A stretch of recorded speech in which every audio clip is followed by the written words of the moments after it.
VP Sara is a lawyer. At ang very clear sa akin na pinahihiwatig niya dito ay, as expected, bakit?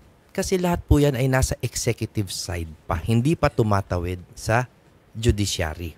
Nandito pa lang tayo sa preliminary investigation, naghahanap ng probable cause para iakyat sa prosecutor dahil hindi pa tumatawid. So as expected, ang parang hindi ako ang sinasabi niya kumbaga as expected, hawak yan ng executive, di syempre masusunod ang kanilang gusto. But ako naman tuduktungan ko. No, as expected na kontrolado ng executive, but wag sumuko dahil pagdating sa judiciary, magtiwala tayo sa justice system. Pero base dun sa mga initial statements ni VP Sara, pwede ba ikaw as a lawyer, you think you can consider that as an assassination plot against the president? Yung nauna niyang sinabi dun sa kanyang press statement.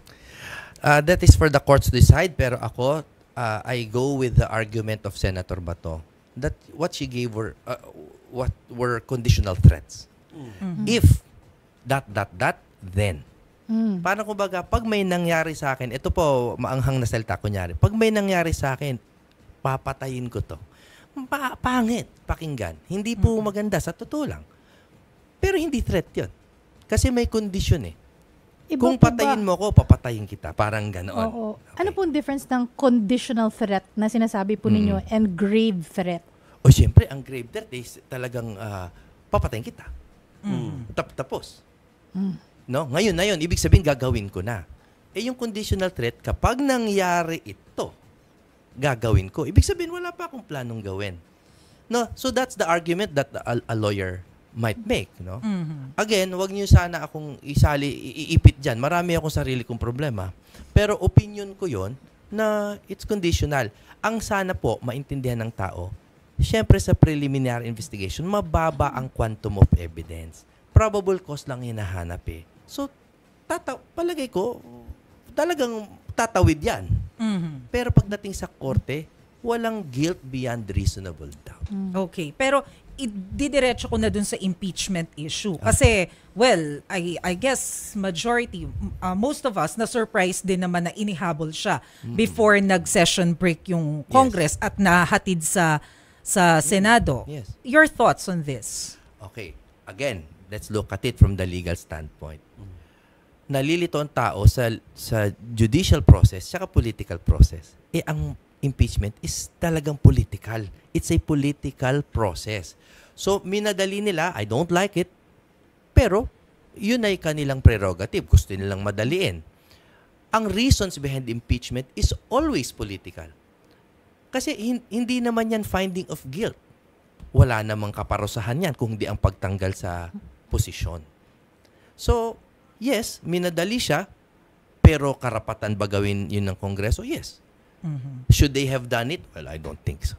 And since this is political, how will it affect yung at least pangangampanya ng mga nasa PDP laban? Because as we all know, ang Duterte nakasuporta sa inyo.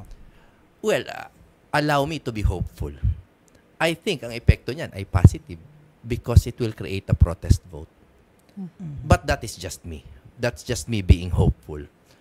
Pwede ring manghinaan ng loob yung buong Duterte group, pero hindi naman siguro. I think it solidifies the Duterte support. Attorney, itong sinasabi ng ibang mga kongresista, still on the impeachment, ay kung kapag kinasuhan si VP Sara, or they filed charges for sedition and grave threat nga, sabi ng ibang kongresista, mapapalakas ang impeachment case laban sa kanya. Yes. Sabi na naman ni Senate President Cheese Escudero, no, not necessarily, or probably not really. From a legal standpoint, kasi kayo po yung eksperto dito, what are your thoughts on that? Mapapalakas ba or hindi? It doesn't matter. Legally, it doesn't matter. Like I said, ibang proseso ang judicial sa kasi, 'di ba? Political.